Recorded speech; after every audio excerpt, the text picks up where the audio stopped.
लगा दी चला के।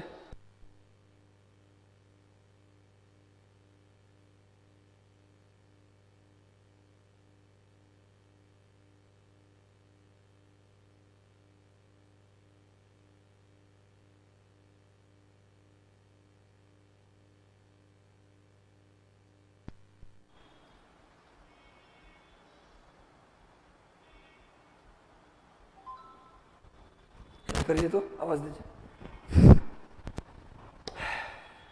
बड़ी इंतजार करना पड़ा भाई आप लोगों को। सबको गुड इवनिंग, सबको शुभकामनाएं। मिशन 50 के यूट्यूब चैनल पे आपका स्वागत है। हम करंट अफेयर की सीरीज बीच में कुछ गैप कर दिए, इसके लिए क्षमा चाहते हैं। बहुत दिन बाद सर निकिता कुमारी, सरोज कुमार, बोरिस जॉनसन, काजल गुप्ता, अर्चना कुमारी, ज्योति, सबको शुभकामना। और मैं क्षमा चाहता हूं भाई, 5 दिन किसी कार्यक्रम में मैं व्यस्त हो गया, जरूरी था, ऐसा नहीं कि बिना मतलब का मैं चला गया था। कोई बात नहीं, जब गैप मिलता है ना तो थोड़ा सा आप लोग, मैं मानता हूं कि एनर्जी डाउन होता है गैप मिलने से, इसका मैं जिम्मेवारी लेता हूं, लेकिन कुछ जरूरी था इसलिए जाना पड़ गया था। और दूसरी बात ये कि मैं आपकी चिंता में हूं, जब गैप मिले तो पुराने रिवाइज कर लीजिए, जितना भी पुराना वीडियो हमारा है सबका रिवीजन कर लीजिए, गैप आया तो। और कोई बात नहीं, थोड़ा सा जरूरी काम में चला गया, फिर भी आप लोगों का एनर्जी मेरे वजह से डाउन हुआ, इसके लिए क्षमा चाहता हूं। कोई बात नहीं, लगातार उसी जोश के साथ फिर से हम उपस्थित हैं आपके सामने। आप भी लगातार जुड़े रहिए, लोगों को जोड़ते रहिए। खुद को मनवाने का मुझको हुनर आता है, वसीम बरेलवी का एक लाइन है, खुद को मनवाने का मुझको हुनर आता है, मैं वह कतरा हूं समंदर मेरे घर आता है। मैं वो कतरा हूं समंदर मेरे घर आता है। बस अपने आप को वहां तक उठाओ, अपने आप को उस बुलंदियों तक ले जाओ जहां दुनिया आपके पीछे भागे। आप दुनिया के पीछे मत भागें। प्यार के लिए, इज्जत के लिए आप तरसे नहीं, बल्कि दुनिया आपको प्यार देने के लिए तरस जाए, वो मुकाम हासिल करो। तो भैया लग जाते हैं आज के करंट अफेयर में। सब लोग जल्दी से जुड़ जाइए, सेशन को शेयर कर दीजिए, लाइक कर दीजिए। अब गैप नहीं होगी, बीच में कुछ कुछ व्यक्तिगत कारणों से, इमरजेंसी की वजह से जाना पड़ता है। बस आप लोग लगे रहिए, आपका प्यार मुझे मिलता रहे, मैं बस इतना चाहता हूं। नीतू सिंह बहुत ही बेहतरीन sir, thank you. Deepak ji, Putin साहब, निकिता कुमारी, दीपक सांडिल्या, सुबह, सभी लोग को शुभकामना। जैकी कुमार जी, दीपक सांडिल्या, एसके, प्रज्ञा पांडे, बालिंदर कुमार, श्वेता सिंह, दीपक सांडिल्या, सुधांशु कुमार, जेबा फिरदौस, सभी लोग जुड़ जाइए। सेशन को एक बार फिर से शेयर कर दीजिए, सेशन को एक बार शेयर कर दीजिए ताकि अधिक से अधिक लोग इस सेशन से जुड़ जाएं। तो चलिए, समय को बिना बिताए सबका नाम लूंगा बीच बीच में, टेंशन मत लीजिए। शशि जी, सोनी सिंह, बोरिस जॉनसन, मोहम्मद समीम, सबका नाम, जैकी कुमार, राधा कुमारी, नादरा परवीन, शशि प्रकाश, ममता, खुशी तिवारी, प्रकाश कुमार जोशी, शिखा सिंह ब्यूटी, अर्चना कुमारी, सबको शुभकामना, आशीर्वाद। तो चलिए आज का सेशन हम शुरू करते हैं। निम्न में से आज बेहतरीन सवाल है, आज नया भी है। आज आप लोगों को नया सवाल भी लाया हूं, पुराने सवाल भी लाया हूं, इसलिए ये मत सोचे रिवीजन, ये केवल रिवीजन नहीं है, कुछ नए कुछ पुराने का मिक्सचर है। आप देखिए कि आपका स्कोर कितना आता है। आज सचिवालय सहायक की वैकेंसी भी आ चुकी है। सचिवालय सहायक बिहार में सीजीएल जो होता है बिहार का, वो वैकेंसी आ चुका है। अब आप लोगों के लिए वैकेंसी की बाढ़ है। बीपीएससी में 800 से ऊपर सीट, 2100 से ऊपर सचिवालय सहायक, पर हमें ट्रिपल स्टार, हमें चाहिए एसडीएम वाली गाड़ी, ट्रिपल स्टार नहीं पर के। हाँ, एक जॉब है सचिवालय सहायक, लेकिन है जॉब। लगातार आप लोग लग जाइए। करंट अफेयर, पूरा जीएस कंप्लीट सीरीज चलता रहेगा। बीच में अगर कोई टीचर गैप करता है तो उसे आप अपॉर्चुनिटी के रूप में लीजिए। पुराना वाला जितना उस टीचर का पढ़ाया हुआ है उसको रिवाइज मार लीजिए। आप उसको ये मैं मत लीजिए कि सर ने गैप कर दिया, आप उसको अपॉर्चुनिटी के रूप में लेकर के उसको पूरा रिवाइज कर जाइए कि सर अब पूछिए, आपने जितना पढ़ाया है मैं उन सभी का उत्तर देने लायक हो गया हूं, अब हमसे पूछ लीजिए। तो भैया लगातार जुड़ जाइए। निम्न में से किस राज्य सरकार ने हाल ही में पुरानी पेंशन योजना को लागू किया है? राजस्थान, बिल्कुल सही। दीपक सांडिल्या, आशीष कुमार जी, मौसम सिंह, मिष्टी, दीपक सांडिल्या, जैकी, नुसरत जहां, महारानी कुमारी, अर्चना कुमारी, सभी लोग को शुभकामना, सभी को आशीर्वाद। लग जाइए, सेशन को शेयर कर दीजिए। इसका सही उत्तर सब जानते हैं। राजस्थान, राजस्थान ये सही उत्तर होगा। लेकिन अगर आपसे पूछे कि अगले साल 2023 से कौन से राज्य ने पुरानी पेंशन देने की वादा किया है, तो आंसर लिखिए छत्तीसगढ़। अगले साल से पुराना पेंशन कौन देगा? छत्तीसगढ़। और इसी साल से पुराना पेंशन कौन देगा? राजस्थान। अगले साल से पुराना पेंशन देगा छत्तीसगढ़। गोबर वाला अटैची, गोबर वाला ब्रिक्स फिक्स में बजट पेश करने वाला राज्य कौन बन गया? छत्तीसगढ़। छत्तीसगढ़ के मुख्यमंत्री कौन है? भूपेश बघेल। याद रखिए छत्तीसगढ़ की राजधानी कहाँ है भैया? छत्तीसगढ़ की राजधानी है रायपुर। छत्तीसगढ़ कब बना? तो 1 नवंबर 2000। छत्तीसगढ़ कब बना? 1 नवंबर 2000 को बना छत्तीसगढ़, मध्य प्रदेश से अलग होकर के। छत्तीसगढ़ में भिलाई है जहां लोहा इस्पात कारखाना है। तो भैया राजस्थान लागू कर दिया पुराना पेंशन। और सुन लीजिए, पुराना पेंशन लागू कर दिया राजस्थान, और अगले साल से करेगा छत्तीसगढ़। इसी के साथ हम लोग अगले प्रश्न पे आते हैं। देखो सामने ये है मुख्यमंत्री अशोक गहलोत, राजस्थान के CM Ashok Gehlot pension scheme लेकर आए हैं। भैया पुराना पेंशन लागू करेंगे। चलो नेक्स्ट आ जाओ भाई। हाल ही में केंद्रीय उत्पाद शुल्क दिवस कब मनाया गया? केंद्रीय उत्पाद शुल्क दिवस कब मनाया गया? 20 फरवरी, 21 फरवरी, 23 फरवरी या 24 फरवरी? जल्दी बताइए कब मनाया गया? केंद्रीय उत्पाद शुल्क दिवस कब मनाया गया? जल्दी बताओ। केंद्रीय उत्पाद शुल्क दिवस कब मनाया गया? जल्दी से उत्तर दीजिए। ठीक है, बच्चों को उत्तर भी देना है। Thank you. चलिए सभी लोग आंसर कीजिए जल्दी से। कब मनाते हैं केंद्रीय उत्पाद शुल्क दिवस? कब मनाते भैया? सभी लोग आंसर कीजिए जल्दी से। सबका आंसर देख रहा हूं। बी का झड़ी लगा दिया आपने। बहुत बढ़िया भैया। लेकिन उत्तर होगा सी।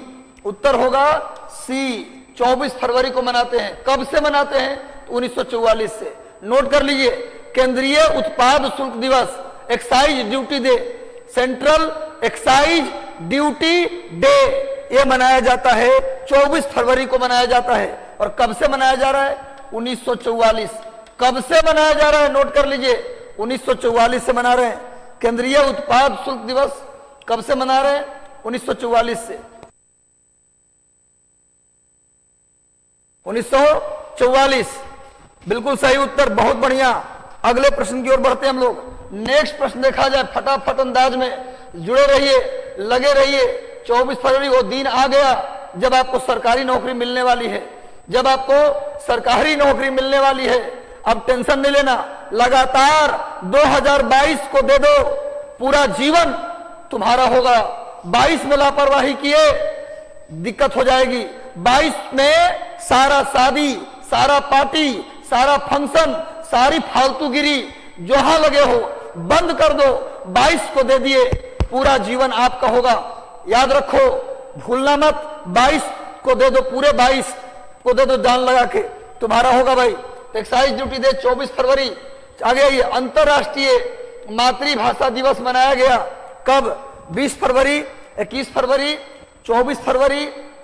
कब मनाया गया अंतरराष्ट्रीय मातृभाषा दिवस?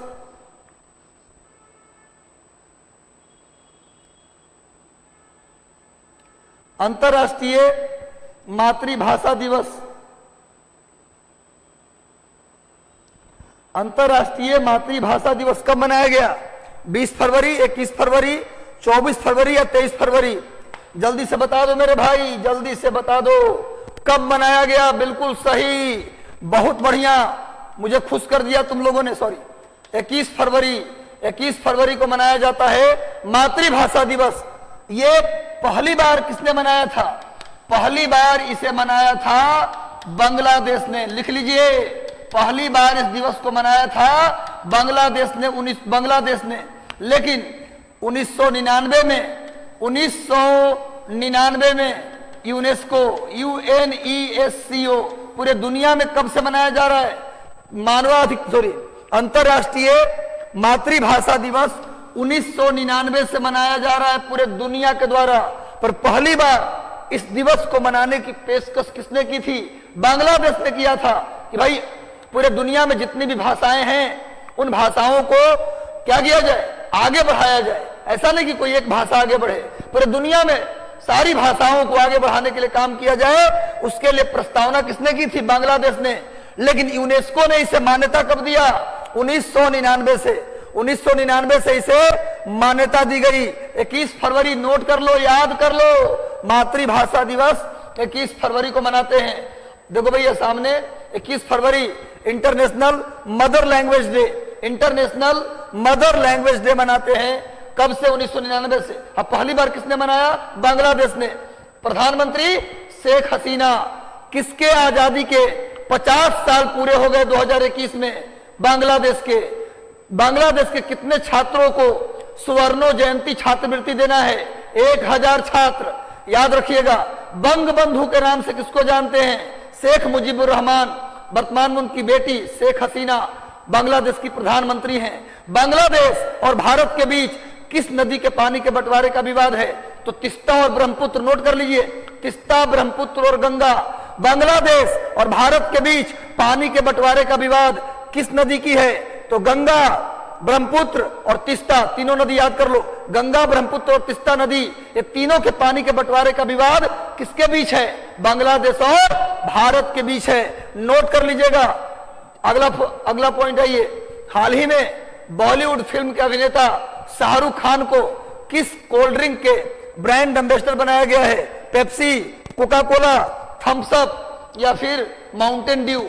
बताइए किस कंपनी के brand ambassador Shahrukh Khan, king Khan को बनाया गया? जल्दी बताओ।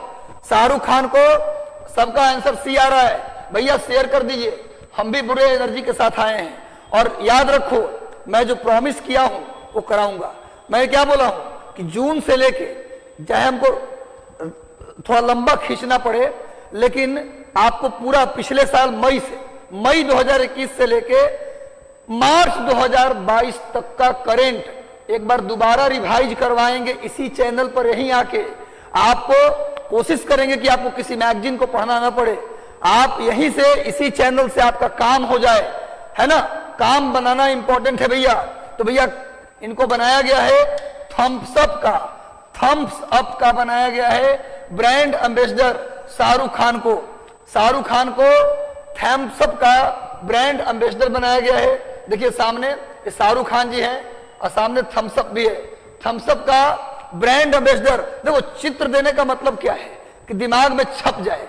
लिखा हुआ चीज, पढ़ा हुआ चीज उतने समय तक याद नहीं रहता, लेकिन ये वाला चित्र याद रहेगा ना थम्स अप का, आराम से ऐसा अंगूठा वाला, तो आपको पता चल जाएगा एग्जाम में कि भाई थम्स अप के ब्रांड एम्बेसडर बने हैं। तो सब लोग एक बार सेशन को शेयर कर दीजिए। सेशन अच्छा लग रहा है तो लाइक कर दीजिए, अच्छा लग रहा है तो सेशन को लाइक कर दीजिए और कम से कम 10, 20, 50 लोगों को शेयर कर दीजिए। अब 2022 में बेरोजगार नहीं रहना, सरकार ने वो मौके दे दिए। एक तो बीपीएससी में अच्छे पद लेने के मौके वही लेंगे, लेकिन सचिवालय सहायक भी डालना है। चलो भैया, भारतीय भारोत्तोलक 2020 में टोक्यो ओलंपिक की रजत पदक विजेता मीराबाई चानू ने 25 फरवरी 2022 को सिंगापुर भारोत्तोलन अंतरराष्ट्रीय स्पर्धा में कौन सा पदक जीता है? सोना, चांदी, कांसा, स्वर्ण, रजत या कांस्य, यानी कि गोल्ड, सिल्वर या ब्रॉन्ज? बताइए। सिंगापुर भारोत्तोलन अंतरराष्ट्रीय स्पर्धा में मीराबाई चानू ने कौन सा पदक जीता है? जल्दी बताइए, कौन सा पदक जीता भैया? तो मीराबाई चानू जब ओलंपिक में जीत ली, ओलंपिक में ये जीती हैं क्या? ओलंपिक में जीती हैं रजत, तो यहाँ क्या जीतेंगी? स्वर्ण। अब कितने किलोग्राम में खेलती हैं? तो 48 केजी। लिख लीजिए। मीराबाई चानू मणिपुर की रहने वाली है। सबसे बड़ी बात कि मीराबाई चानू कहाँ की रहने वाली है जी? मणिपुर की रहने वाली है। मणिपुर। और ये कितने किलोग्राम में खेलती हैं? 48 किलोग्राम।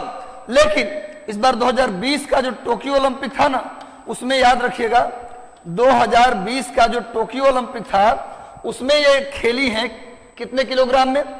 2020 के टोक्यो ओलंपिक में, 2020 के जो टोक्यो ओलंपिक है उसमें ये 49 किलोग्राम, 49 किलोग्राम में क्या की हैं? जीती। थोड़ा सा अलग है, ऑड है, एग्जाम में गलती हो सकता है। अगर पूछा जाए कि जनरली ये कितने किलोग्राम में काम करती है तो 48 किलोग्राम।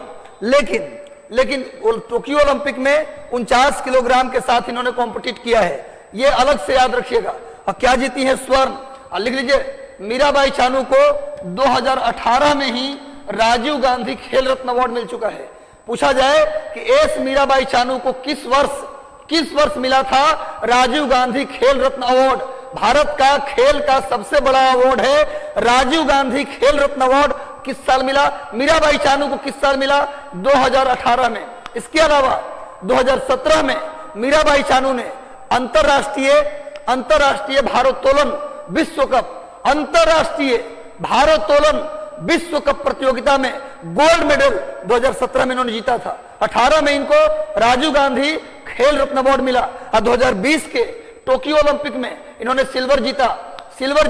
कितने किलोग्राम में? वैसे 48 में का खेलती हैं, लेकिन 49 किलोग्राम में जीती। क्लियर है? और भारत ने टोक्यो ओलंपिक में कुल कितने मेडल जीते? 7। टोक्यो ओलंपिक में कुल 7, जिसमें 1 सोना, 2 चांदी और 4 कांसा ब्रॉन्ज। तो 1 सोना कौन? नीरज चोपड़ा। जैवलिन थ्रो भाला फेंक में सोना मिला। 2 रजत, 2 सिल्वर, एक मीराबाई चानू और दूसरा याद रखना कौन? रवि दहिया और मीराबाई चानू ने क्या जीता? Silver. Mirabai Chanu weight lifting में और कुश्ती में, रेसलिंग में कौन जीता? रवि दहिया। और 4 लोगों को मिलता है क्या? 4 लोगों को मिला है ब्रॉन्ज, जिसमें भारतीय पुरुष हॉकी टीम को मिला ब्रॉन्ज, दूसरा पीवी सिंधु को मिला ब्रॉन्ज बैडमिंटन में, फिर लोलिना बरगोहाई इसको मिला बॉक्सिंग में। 3 हो गए। और चौथा कौन है भैया? बजरंग पूनिया रेसलिंग कुश्ती में। यानी कि टोटल मिला के 7 लोगों को ओलंपिक में मिला है मेडल, जिसमें 1 सोना, 2 चांदी, 4 कांसा। याद रखना भैया, छूटना नहीं चाहिए। 2017 में वेटलिफ्टिंग विश्व कप में गोल्ड जीती थी कौन? मीराबाई चानू। 18 में राजीव गांधी खेल रत्न अवार्ड मिला।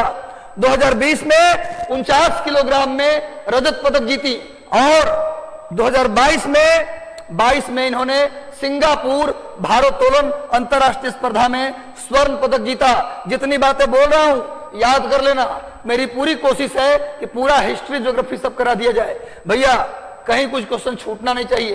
देखो सामने ये मीराबाई चानू है। नेक्स्ट आइए, आगे आते हैं हम लोग। हाल ही में ब्रिक वर्क्स रेटिंग ने चालू वित्त वर्ष 2021-22 में भारत के सकल घरेलू उत्पाद के विकास के अनुमान को संशोधित करके कितना कर दिया है? 10.2%, 8.3%, 9.3% या फिर 8.5%? जल्दी बताइए कितना कर दिया भाई? ब्रिक वर्क्स रेटिंग ने भारत के विकास दर को कितना कर दिया? पहले था 8.5, पहले था 8.5%, अब इससे घटाकर कितना कर दिया? जल्दी बताओ। 10.2। अब तो ऑप्शन आंसर मिल ही गया। अब तो आंसर मिल ही गया भाई, अब तो आंसर कर दो। इसका सही उत्तर होगा बी, 8.3%। ब्रिक वर्क्स रेटिंग ये एक क्रेडिट रेटिंग एजेंसी है, जिसने 8.3% कर दिया, 8.3% कर दिया। नेक्स्ट आइए, आगे बढ़ो भैया। ये सामने देखो ब्रिक वर्क्स रेटिंग, जिसने भारत की रेटिंग को 8.5 से घटाकर 8.3 कर दिया। आगे आओ। विश्व क्षय रोग दिवस हर वर्ष किस दिन मनाया जाता है? टीबी दिवस, ट्यूबरक्लोसिस दिवस कब मनाया जाता है? जल्दी बताओ भैया। 10 फरवरी, 21 फरवरी, 24 मार्च या 23 फरवरी? चलो भैया, चलो जल्दी से उत्तर दो सब लोग। 10 फरवरी, 21 फरवरी, 24 फरवरी, 23 फरवरी? सभी लोग आंसर कीजिए। चलो भाई, चलो सर अब मंथली करंट करवा दीजिए। बिल्कुल बिल्कुल, मंथली पर विचार हो रहा है। 1-2 दिन के अंदर मई, 1 दिन में मई पूरा खत्म, चाहे 2 घंटा लगे या 3 घंटा लगे, पूरा मई समाप्त। अगले दिन जून समाप्त। वैसे करा दूंगा, बहुत जल्द करा दूंगा, टेंशन मत लीजिए। चलो भैया, इसका सही उत्तर होगा 24 फरवरी। 24 फरवरी को मनाते हैं टीबी दिवस। दुख में मनाते हैं, सुख में नहीं। सॉरी 24 मार्च, गलती से बोल दिया। 24 मार्च को मनाते हैं टीबी दिवस। कब से मना रहे हैं? 1982 से। नोट कर लीजिए, 24 मार्च को टीबी दिवस कब से मना रहे हैं भाई? 1982 से। 1982, 24 मार्च को टीबी दिवस मनाते हैं। कब से? 1982 से। और भारत में टीबी उन्मूलन का लक्ष्य रखा गया 2025 तक। इंडिया से टीबी को भगाने का लक्ष्य रखा गया है 2025। इंडिया से टीबी को भगाने का लक्ष्य कब तक रखा गया बच्चों? 2025। नोट कर लो, इंडिया से टीबी को भगाने का लक्ष्य 2025। इसके लिए उपचार कौन सा है? डॉट। नोट कर लीजिए, टीबी के उपचार के लिए क्या प्रयोग करते हैं? डॉट। डॉट का मतलब drug oriented treatment. Drug oriented treatment.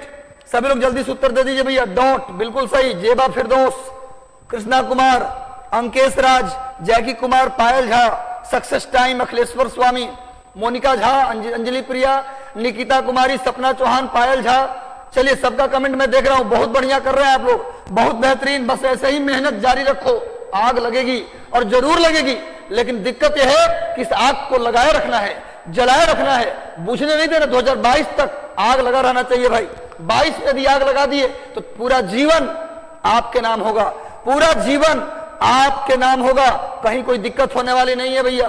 तो डॉट ड्रग ओरिएंटेड ट्रीटमेंट। एक टर्म आता है एमडीआर टीबी, एक टर्म आता है एमडीआर टीबी। एमडीआर का मतलब multi drug resistance TB, multi drug resistance TB. यदि टीबी का इलाज कराते कराते आप बीचे में छोड़ देते हैं, कभी होता ना कि 3 महीना का दवाई है, आप रास्ता में कोर्स छोड़ दिए कि चलो हमको टीबी ठीक लग रहा है, और फिर बाद में दोबारा टीबी हो गया तो टीबी होता है एमडीआर टीबी। ये वाला टीबी हो गया तो कोई डॉक्टर इस धरती का नहीं जो आपको बचा पाएगा। मतलब कि टीबी के बारे में कहते हैं कि यदि कोर्स कंप्लीट कर लिया तो ठीक है, अब बीच में अगर छोड़ दिए और गलती से दोबारा टीबी हो गया तो ये उस टीबी को बोलते हैं MDR TB, multi drug resistance TB. इसके बाद बचाने वाला कोई पैदा नहीं हुआ आपको। चलो भैया जुड़ जाइए, बेहतरीन जानकारी दे रहा हूं।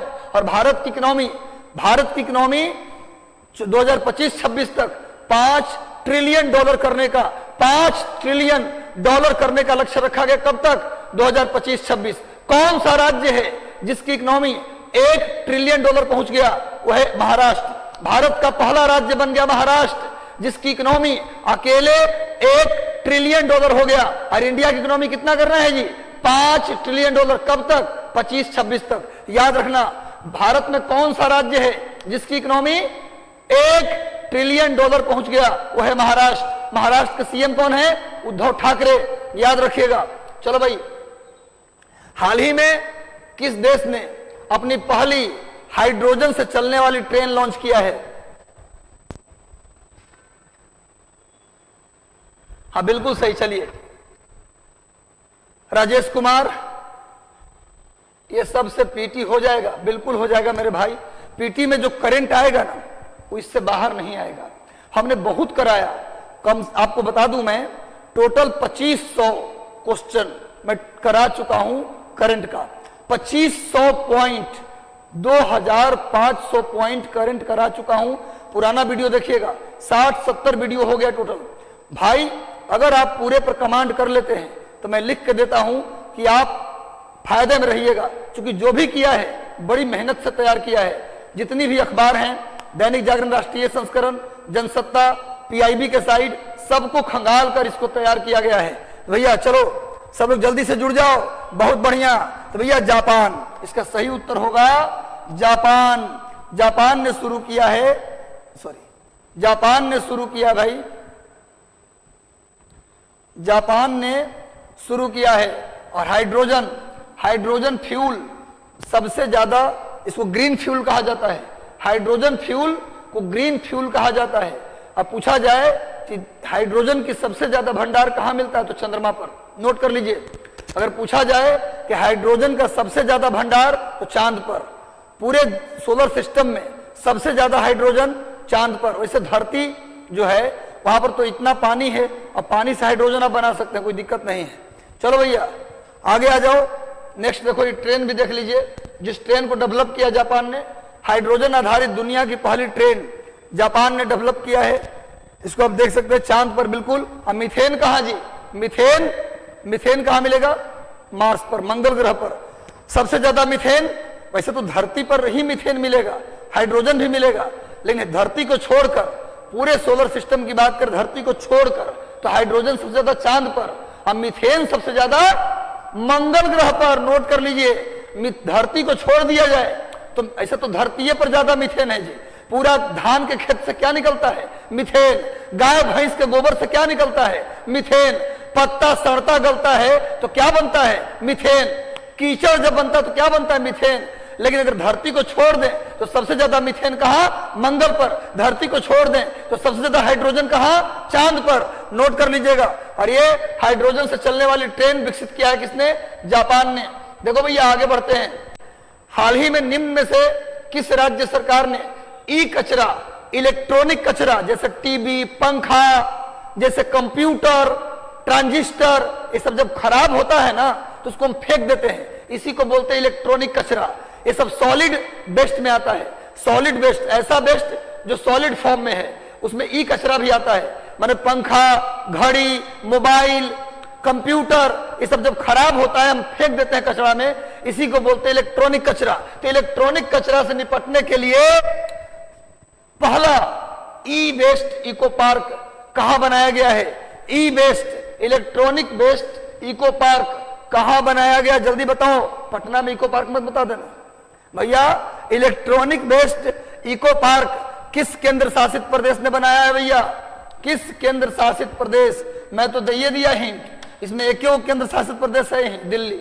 दिल्ली ने बनाया है E waste, electronic waste management park बनाया है दिल्ली ने। नोट कर लीजिए। दिल्ली के उप मुख्यमंत्री हैं मनीष सिसोदिया, दिल्ली के शिक्षा मंत्री हैं मनीष सिसोदिया, दिल्ली के मुख्यमंत्री हैं श्री अरविंद केजरीवाल। नोट कर लो भैया। चलो देखो सामने, ये देखो ई वेस्ट का जो दिल्ली में पार्क बनाया गया है उसका हमने चित्र भी लिया है, ई वेस्ट पार्क। चलो भाई आगे आते हैं नेक्स्ट। हाल ही में किस राज्य के पहले आदिवासी मुख्यमंत्री, देखो भैया बहुत इंपॉर्टेंट, कौन से राज्य के पहले आदिवासी मतलब एसटी शेड्यूल ट्राइब, किस राज्य के पहले शेड्यूल ट्राइब मुख्यमंत्री हेमानंद बिस्वाल का निधन हो गया? झारखंड, पश्चिम बंगाल, उड़ीसा या मध्य प्रदेश? किस राज्य के एसटी मुख्यमंत्री, किस राज्य के पहले एसटी मुख्यमंत्री? शबनम सबा, पायल झा, चलिए सब लोग जल्दी उत्तर दीजिए। आरती कुमारी, सब लोगों का उत्तर उड़ीसा आ रहा है, सबका उत्तर उड़ीसा। किस राज्य के पहले आदिवासी मुख्यमंत्री हेमानंद बिस्वाल का निधन हो गया? हेमानंद बिस्वाल जी का निधन हो गया। आंसर होगा उड़ीसा। उड़ीसा के पहले आदिवासी मुख्यमंत्री हेमानंद बिस्वाल का निधन हो गया। नोट कर लीजिए। हेमानंद बिस्वाल उड़ीसा के पहले आदिवासी मुख्यमंत्री थे, उनका डेथ हो गया। देखो सामने हेमानंद बिस्वाल हैं। ऐसे वर्तमान में उड़ीसा के मुख्यमंत्री हैं कौन? नवीन पटनायक। वर्तमान में उड़ीसा के मुख्यमंत्री कौन है जी? नवीन पटनायक। और सुन लीजिए मेरी बात, उड़ीसा भारत का पहला राज्य बन गया जो अपने सभी नागरिकों को हेल्थ कार्ड दिया। क्वेश्चन आएगा, हेल्थ कार्ड देने वाला पहला राज्य उड़ीसा। पूरी उड़ीसा का पूरी शहर भारत का पहला शहर बन गया जहां 24 घंटे पीने का पानी सबके लिए उपलब्ध है। उड़ीसा दुनिया का पहला राज्य बन गया जो फीफा फुटबॉल स्कूल क्लब बनाया। फीफा फुटबॉल स्कूल क्लब बनाने वाला भारत का पहला राज्य उड़ीसा। हेल्थ कार्ड बांटने वाला भारत का पहला राज्य उड़ीसा। और पूरी शहर में 24 घंटे पानी उपलब्ध कराने वाला पहला शहर उड़ीसा का पूरी। याद रख लीजिए। इसके अलावा उड़ीसा में तालचर है जो कोयला के लिए प्रसिद्ध है। उड़ीसा का तालचर कोयला के लिए प्रसिद्ध है। उड़ीसा में क्या भैया? हाथी गुफा अभिलेख है जो राजा खारवेल से संबंधित है। उड़ीसा में कोणार्क में सूर्य मंदिर है जो जिसे ब्लैक पैगोडा भी कहते हैं। उड़ीसा के कोणार्क के सूर्य मंदिर को ब्लैक पैगोडा भी कहते हैं। उड़ीसा की राजधानी भुवनेश्वर है जहां लिंगराज मंदिर है। उड़ीसा का पुरी है जहां रथ यात्रा प्रसिद्ध है। उड़ीसा में कटक है, कटक जहां केंद्रीय चावल अनुसंधान संस्थान सेंट्रल राइस रिसर्च इंस्टीट्यूट कायम है भाई। उड़ीसा के कटक में भूलना मना है, आग लगा देनी है, एक प्रश्न नहीं छूटना। हेमानंद बिस्वाल का निधन हो गया। भारत और किस देश के बीच 27 फरवरी से 10 मार्च तक कर्नाटक के बेलगाम में धर्म गार्जियन एक्सरसाइज हुआ है। कर्नाटक के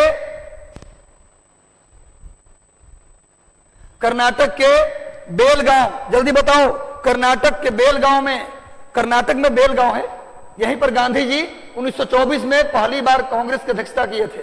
गांधी जी एक बार मात्र कांग्रेस के अध्यक्ष रहे हैं। कब? 1924 में। कहां? बेलगांव में।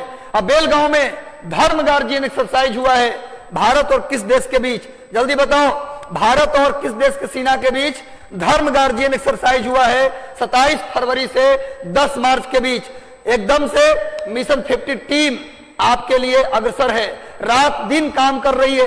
कभी कभी कुछ चीजों में गैप आती है, उसके लिए बुरा नहीं मानना, रिवीजन करिए, मेहनत करिए, हम आपके साथ हैं और हम कोशिश कर रहे हैं सभी टीचर मिलके, चाहे वो साइंस वाले सर हो या हिस्ट्री वाले सर हो, सभी लोग की कोशिश है कि बेहतरीन क्वेश्चन बच्चों के लिए लाया जाए ताकि फायदा हो। आलतू फालतू प्रश्नों का सीरीज नहीं लाया जाए, ऐसा प्रश्न जो परीक्षा के लिए इंपॉर्टेंट है। और दावा करता हूं, चाहे हिस्ट्री के टीचर करवा रहे हो या साइंस वाले करवा रहे हो, या मैं अपनी बात तो ज्यादा नहीं करता, मैं इतना जरूर जानता हूं कि जो करवा रहा हूं परीक्षा में आपको दिखेगा। एग्जाम देके आइएगा तो मुझे कॉल करिएगा आप लोग। मैं अंतिम दिन 7 मई को अपना नंबर जारी कर दूंगा, अपना नंबर खुद दे दूंगा, आप कॉल करिएगा कि सर कितना % लड़ा। हम तैयार हैं आपके प्रश्नों का उत्तर देने के लिए। जापान के साथ धर्म गार्जियन किसके साथ हुआ है भैया? भारत और जापान की सेना ने मिलकर धर्म गार्जियन 2022 एक्सरसाइज किया है। कहां किया? ये जगह याद करना जरूरी है।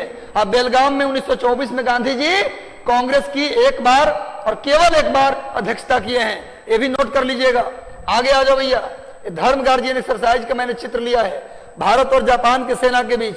चलो आगे बढ़ते हैं, अगला प्रश्न देखते हैं कि आप कितना स्कोर कर पाते हैं। आपका कितना स्कोर है थोड़ा कैलकुलेट भी करते रहिए, थोड़ा कैलकुलेटर मशीन ऑन रखिए ताकि अपने आप को भी आंकिए कि सर जो करवा रहे हैं उसमें हम कहां हैं।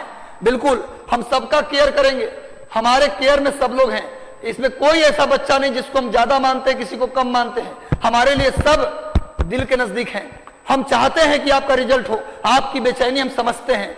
चलिए भैया, एयरलाइंस उद्योग, हाल ही में एयरलाइंस उद्योग के भुगतान मंच के लिए टाटा के साथ किस ग्लोबल बैंकिंग ग्रुप का समझौता हुआ है?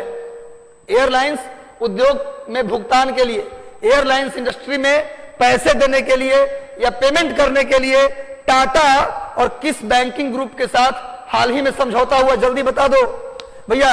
Industrial and commercial bank of China, standard chartered bank या मैकिन्से ग्लोबल बैंकिंग या सिटी बैंक, किसके साथ हुआ है समझौता? टाटा और किस बैंक के साथ समझौता हुआ पेमेंट के लिए? एयरलाइंस इंडस्ट्री में पेमेंट के लिए किस बैंक के साथ समझौता हुआ भैया? तो स्टैंडर्ड चार्टर। इसका सही उत्तर क्या होगा भाई? Standard and charter bank. Standard and charter bank, देख लीजिए सामने, स्टैंडर्ड चार्टर बैंक के साथ समझौता हुआ है। और टाटा ने हाल ही में एयर इंडिया को खरीद लिया। एयर इंडिया को किसने खरीदा? टाटा। और मैं आपको बता दूं कि जो एयर इंडिया है आज टाटा की दोबारा हुई है। पहले भी एयर इंडिया जो था ना, उसे पहले टाटा एयरलाइंस कहते थे। टाटा जमशेदजी टाटा ने उसे स्टैब्लिश किया था, बाद में सरकार ने उसे नेशनलाइज करके अपने कब्जे में ले लिया। सरकार को भरोसा था कि हम चला लेंगे, पर चलाते चलाते इतनी घाटा में चली गई कि कोई उस एयर इंडिया को खरीदने को तैयार नहीं था। अंत में किसने खरीदा? उसी टाटा ने। टाटा हमेशा डूबती नाव पर पैर रखती है लेकिन उसे फिर सूरज की तरफ चमका भी देती है। टाटा एक ऐसी कंपनी, इतनी मेहनती कंपनी, कभी भी वो चमकता सितारा नहीं खरीदती, डूबता सितारा खरीदकर सूरज बनाने की औकात किसी में तो टाटा में है। तो टाटा मेहनती है भाई, टाटा कंपनी के लोग मेहनती हैं और ये करके दिखाते हैं। आगे आइए, भारतीय क्रिकेटर ऋषभ पंत ने निम्नलिखित में से किस डिश कंपनी को, अच्छा ऋषभ पंत को किस डिश कंपनी ने अपना ब्रांड एम्बेसडर बनाया है? कौन सी डिश कंपनी ने ऋषभ पंत को अपना ब्रांड एम्बेसडर बनाया है? Dish TV, Tata play, Videocon D2H या सन डायरेक्ट? किस डिश टीवी ने, किस डिश कंपनी ने बनाया है ऋषभ पंत को अपना ब्रांड एम्बेसडर? आशीर्वाद भैया, सबको आशीर्वाद, आशीर्वाद भैया, मेरा शुभकामना है दिल की गहराइयों से, आपको आशीर्वाद, आपको शुभकामना। हम प्रति क्षण भगवान से प्रार्थना करते हैं कि भगवान आपके अंदर इतनी ताकत दे, मेहनत करने की ताकत, कि आप टॉप कर जाएं, है ना? हमारी ये प्रार्थना है भैया। चलो, भारतीय क्रिकेटर ऋषभ पंत को किसने बनाया अपना ब्रांड एम्बेसडर? ये बनाया भैया डिश टीवी। डिश टीवी ने ऋषभ पंत को बनाया है अपना ब्रांड एम्बेसडर, पहले भी कराया था, यदि आपको याद हो तो, प्रश्न गलती नहीं होना चाहिए। यही ऋषभ पंत हैं और टेस्ट क्रिकेट में सबसे टॉप पे आ गए हैं। आगे आ जाओ। निम्न में से किस देश के द्वारा हाल ही में सी डोम, बहुत इंपॉर्टेंट, ये साइंस टेक्नोलॉजी का बहुत इंपॉर्टेंट सवाल है, साइंस टेक्नोलॉजी का सी डोम नामक एक नई नौसेना वायु रक्षा प्रणाली का सफलतापूर्वक परीक्षण किया गया है। कौन से देश के द्वारा सी डोम? चलो भैया, अरविंद कुमार पीडीएफ में आंसर को कलर कीजिए सर। अच्छा, कोशिश करता हूं कि टिक मार के एक फोटो खींच के आपको भेजूं। आज मैं कोशिश करूंगा कि जल्दी जल्दी एक पेपर में टिक मार के उसी पेपर का फोटो खींच के पीडीएफ बना के मैं ग्रुप में सेंड करने की कोशिश करूंगा। आज करूंगा, चाहे लेट जितना हो जाए, हमें कोई दिक्कत नहीं है। चलो भैया, जो भी है आपके लिए भाई, मेहनत करिए। इस नदी की दुष्यंत ने लिखा कि कोई यहां कमजोर नहीं, अपने आप को कमजोर मत मानो। या गोपाल दास नीरज ने कहा, छुप छुप के अश्रु बहाना क्या, छुप छुप के अश्रु बहाना क्या, एक सपने के मर जाने से जीवन नहीं मरा करते, और एक सपने के मरने के बाद दूसरे सपने को देखकर उठ खड़ा होने के नाम ही हौसला है। हौसला बनाओ। इस नदी की धार से, दुष्यंत ने लिखा, इस नदी की धार से ठंडी हवा आती तो है, नाव जर्जर ही सही, लहरों से टकराती तो है। टकराना इंपॉर्टेंट है, टकरा जाओ मेरे भाई। सी डोम सुरक्षा प्रणाली का टेस्ट किसने किया? तो भैया ये इजराइल ने किया है। इजराइल की राजधानी यरूशलेम, इजराइल का मेन सिटी तेल अवीव, इजराइल का मुख्य शहर तेल अवीव, इजराइल की राजधानी यरूशलेम। इजराइल यहूदियों का देश है, यहूदियों का देश। 1948 में, 1948 में यहूदियों का एक देश बना जिसका नाम था इजराइल। इजराइल के वर्तमान में प्रधानमंत्री नेफ्ताली बेनेट, इजराइल के वर्तमान प्रधानमंत्री का नाम नेफ्ताली बेनेट। इजराइल से हमारे संबंध के कितने साल पूरे हो गए? 30 साल। इजराइल से हमारे संबंध के कितने साल पूरे हो गए? 30 साल। नेफ्ताली बेनेट भारत की यात्रा पर आए हुए थे हाल ही में नेफ्ताली बेनेट ने भारत की यात्रा की थी, नोट कर लीजिएगा। और इजराइल 1948 में बना एकमात्र यहूदी देश, दुनिया का एकमात्र यहूदी देश इजराइल, नोट कर लीजिए। इजराइल सी डोम प्रणाली का परीक्षण किया है। देखो सामने सी डोम, देखो ये प्रणाली के बारे में दिया है। इजराइल द्वारा सी डोम नामक एक नई नौसेना वायु रक्षा प्रणाली का परीक्षण किया गया। इस प्रणाली के लाइव फायर परीक्षण को इजरायली नौसेना के जहाज सार 6 मैगन क्लास कार्बेट पर पूरा किया गया। ये पूरी बात दिया गया है। चलो आगे बढ़ते हैं, नेक्स्ट आते हैं। हाल ही में निम्न में से किसने गुवाहाटी में अहोम सेनानायक लचित बोरफुकान की 400वीं जयंती के अवसर पर साल भर चलने वाले समारोह का उद्घाटन किया? जल्दी बताओ। अभी हाल ही में जो सेनानायक लचित बोरफुकान थे, 400वीं जयंती, उनकी 400वीं जयंती मनाई गई है।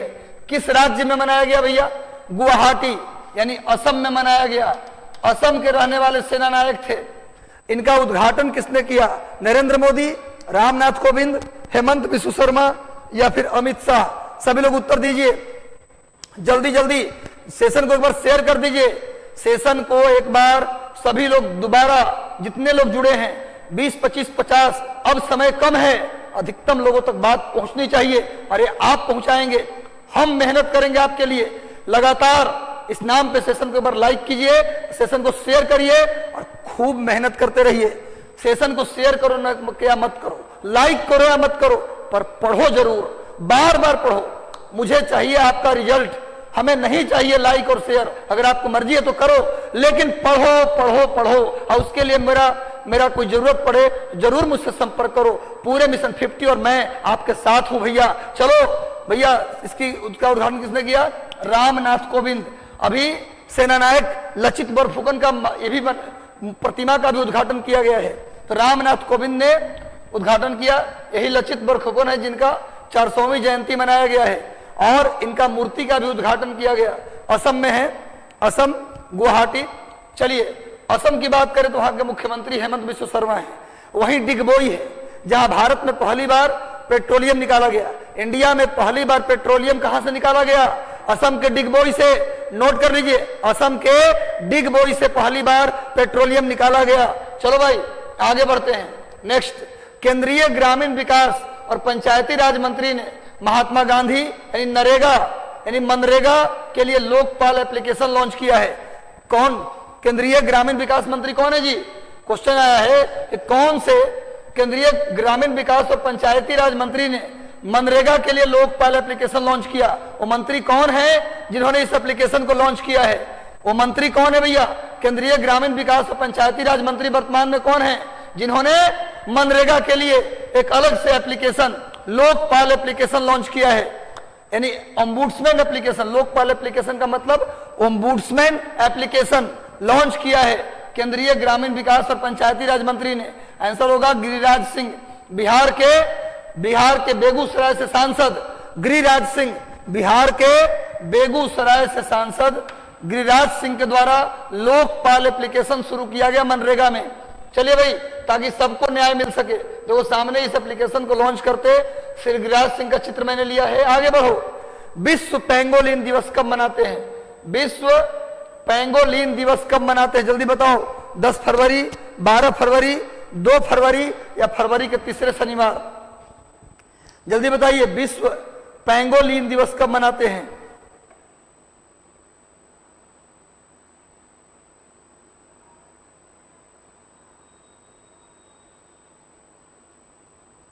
विश्व पेंगोलिन दिवस कब मनाया जाता है?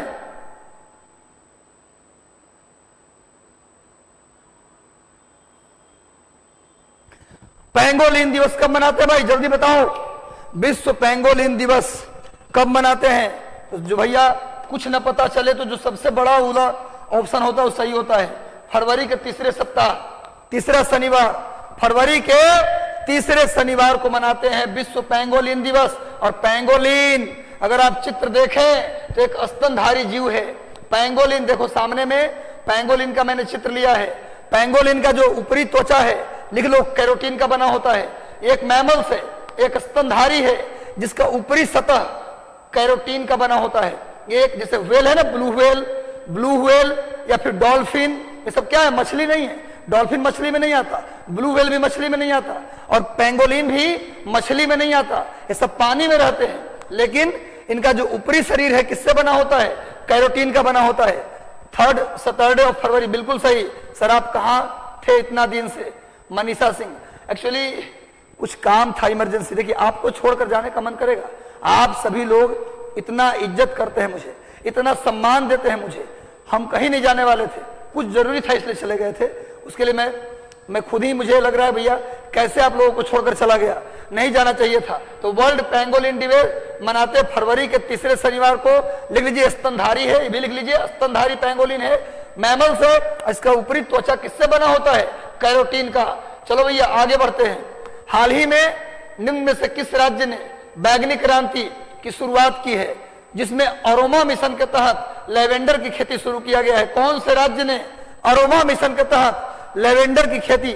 सपना चौहान, श्वेत कुमार, जेबा फिरदौस, आनंद मोहन गुप्ता, कंचन कुमारी, सपना चौहान, सभी लोग आनंद मोहन गुप्ता, बीभा, प्रियंका कुमारी, सब लोग। सर आप इसके थैंक यू रिंकी कुमारी, सब लोग आप। यही है, मैं नहीं जाने वाला, कहीं नहीं जाने वाला। आप बन के आइए जल्दी से भैया। चलो, अरोमा मिशन के तहत लेवेंडर की खेती किसने शुरू किया? अरोमा मिशन के तहत लेवेंडर की खेती किसने शुरू किया? यह शुरू किया जम्मू कश्मीर। किसने शुरू किया?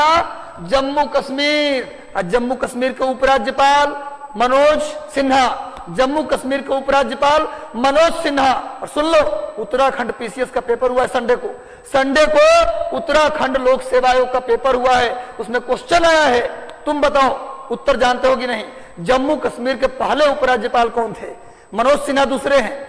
जम्मू कश्मीर के पहले उपराज्यपाल का नाम बताओ जल्दी से। क्वेश्चन आया है उत्तराखंड लोक सेवा आयोग में, उत्तराखंड लोक सेवा आयोग में क्वेश्चन आया। जम्मू, ये तो मनोज सिन्हा अभी है, मनोज सिन्हा तो अभी है ना। पूछा कि पहले उपराज्यपाल कौन थे? जम्मू कश्मीर के पहले उपराज्यपाल, बिल्कुल सही, गिरीश चंद्र मुर्मू,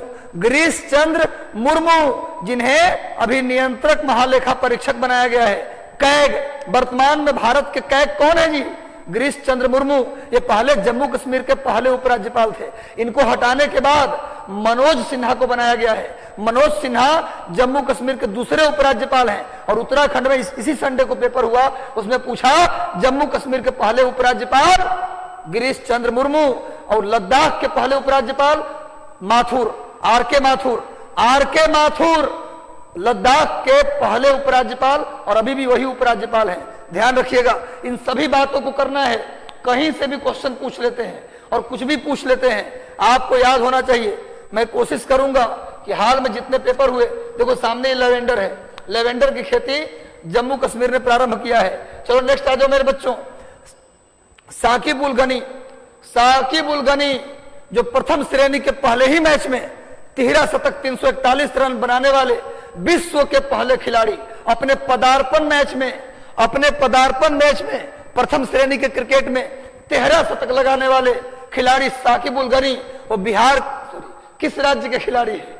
किस राज्य के भैया, जल्दी बताओ किस राज्य से? अपना बिहार, बिल्कुल अपना बिहार। बिहार में टैलेंट की कोई कमी नहीं है।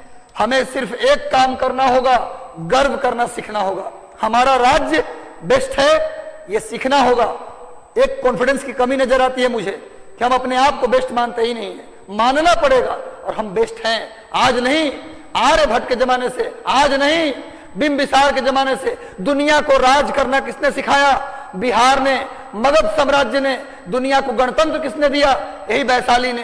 कहने का मतलब हमारे अंदर टैलेंट की कहीं कोई कमी नहीं। दुनिया को ज्योतिष, दुनिया को शून्य किसने दिया? धरती के परिधि को पहली बार किसने निकाला? यही बिहार ने। तो भैया बिहार में टैलेंट है, हमें पहचानना होगा और विश्वास से धक्का मारना होगा। कटिहार के बच्चा शुभम कुमार टॉप कर गए बिहार से, तो हम कहीं भी कुछ कर सकते हैं। हमारे अंदर बहुत पोटेंशियल है। वैसे पूरा भारत बेहतरीन है, कहीं कोई दिक्कत नहीं है। हर राज्य अपने आप में बेस्ट है, हर राज्य की अपनी पहचान है, कोई किसी से कम नहीं। हमें पूरा भारत को महान बनाना है, सभी को मेहनत करना है भैया। बिहार के साकिब उल गनी, किसी राज्य को नाराज होने की जरूरत नहीं। देखो सामने उनका चित्र भी दिया हूं। किसी भी राज्य को नाराज नहीं होना। हमारा पूरा भारत यूनिक है। केरल और तमिलनाडु को भी उतना ही इंपॉर्टेंस है जितना बिहार का, जितना यूपी का। सभी राज्य एक से एक नगीने हैं। इंडिया माला में पिरोया गया एक हीरा है, जिसमें से एक मोती भी बिखर जाए तो भारत कंप्लीट नहीं हो सकता। भारत तो 28 राज्य और 8 केंद्र शासित प्रदेश के बिना अधूरा है भैया। चलो आगे बढ़ते हैं, नेक्स्ट आ जाओ। भारतीय नौसेना के बहुपक्षीय अभ्यास मिलन का नवीनतम संस्करण किस दिन विशाखापत्तनम, जिसे क्या कहते हैं सिटी ऑफ विशाखापत्तनम में किया गया? कितने तारीख को किया गया ये पूछ रहा है। मिलन अभ्यास कितने तारीख को किया गया? जल्दी बताइए, जल्दी बताओ कितने तारीख को? 25 फरवरी 2022। सही उत्तर क्या होगा मेरे भाई? 25 फरवरी 2022। मिलन अभ्यास 25 फरवरी 2022। विशाखापत्तनम को बोलते सिटी ऑफ डेस्टिनी। नोट कर लीजिए। एक बताओ, ये जो मिलन अभ्यास है ना, पहले अंडमान निकोबार में होता था, ये पहली बार विशाखापत्तनम में हुआ है। पहली बार। पहले इससे पहले लगातार कई वर्षों से अंडमान निकोबार में हो रहा था। पहली बार, ये भी इंपॉर्टेंट है, इस अभ्यास को पहली बार आंध्र प्रदेश के विशाखापत्तनम में किया गया है। विशाखापत्तनम को सिटी ऑफ डेस्टिनी कहते हैं। नोट कर लीजिए। चलो भाई आगे बढ़ते हैं हम लोग। जैसे कि मिलन 2022 विशाखापत्तनम में हुआ है। नेक्स्ट आ जाओ, अगला प्रश्न। Dada Saheb international film festival award 2022। Dada Saheb international film festival award 2022 में किसे बेस्ट एक्टर का अवार्ड मिला? किसे मिला बेस्ट एक्टर का अवार्ड? बेस्ट एक्टर का अवार्ड किसे मिला? Dada Saheb Phalke international film festival award 2022 में किसे मिला बेस्ट एक्टर? सर्वश्रेष्ठ अभिनेता का पुरस्कार रणबीर कपूर, रणवीर सिंह, अक्षय कुमार या शाहरुख खान? जल्दी से उत्तर दीजिए। सब लोगों का आंसर आना चाहिए, सबका आंसर आना चाहिए मेरे भाई। जुड़े रहो। आज टॉप 50 प्रश्नों के साथ आया हूं, किसी को भागना नहीं है भैया। रणवीर सिंह सही उत्तर क्या होगा जी? रणवीर सिंह को मिला है 83 फिल्म 83 के लिए। फिल्म 83 के लिए 83 के लिए इनको मिला है बेस्ट एक्टर का award Dada Saheb international film festival में। भैया रणवीर सिंह को मिला है, भूलना नहीं है भैया। अगला प्रश्न देखिए सामने, ये रणवीर सिंह को यह अवार्ड मिला है। देखो भाई आगे आते हैं, नेक्स्ट आ जाओ, अगला प्रश्न देखा जाए। Dada Saheb Phalke international film award 2022 में बेस्ट एक्ट्रेस यानी कि सर्वश्रेष्ठ अभिनेत्री हीरोइन का पुरस्कार किसको मिला भैया? आलिया भट्ट, दीपिका पादुकोण, कृति सेनन या अनुष्का शर्मा? जल्दी बताओ। अनुष्का शर्मा तो होगा नहीं क्योंकि बहुत दिनों से फिल्म से गायब है, तो ये तो नहीं हो सकता। दीपिका पादुकोण भी उतना अब सक्रिय नहीं है। आलिया भट्ट या कृति सेनन? देखो आंसर कैसे निकाला जाता है। अनुष्का शर्मा को साइड कर दिए, मान लो हमको नहीं पता। उसके बाद आलिया भट्ट, दीपिका पादुकोण भी उतना ज्यादा सक्रिय नहीं है लेकिन अब वो वाला चार्मिंग नहीं है। आलिया भट्ट या कृति सेनन में से कोई होगा।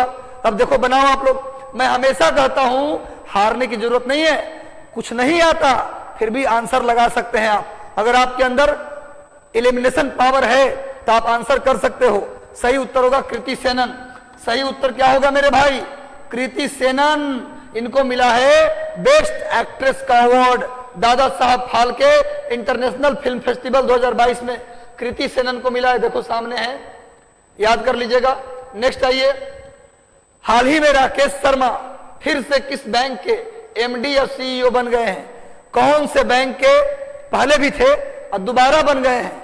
राकेश शर्मा किस बैंक के एमडी और सीईओ बन गए हैं? जल्दी बताओ।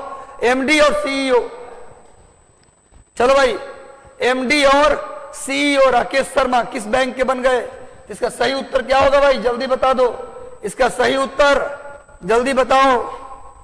प्रियंका कुमारी, अस्मा खातून, पूजा गुप्ता, प्रतिज्ञा राज, मनीषा, अंजलि, शुभम जी। चलिए जल्दी से सभी लोग आंसर कीजिए। सब लोग आंसर करो। चलो भाई, इसका सही उत्तर होगा आईडीबीआई।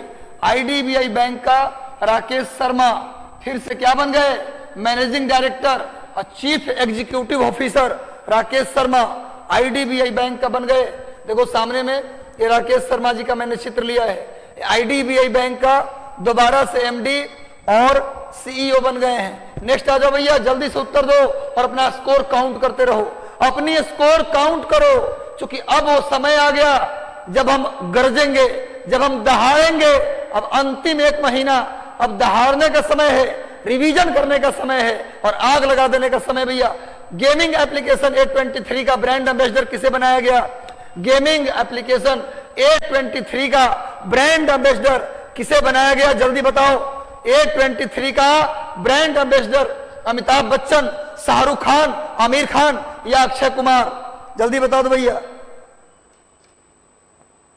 गेमिंग एप्लीकेशन A23 का ब्रांड एम्बेसडर किसे बनाया गया?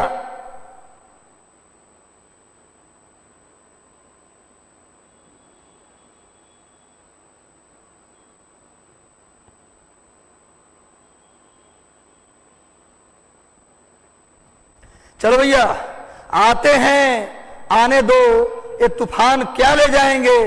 मैं तो जब डरता कि मेरा हौसला ले जाएंगे। जिस जमीन पर मैं खड़ा हूं वो मेरी पहचान है।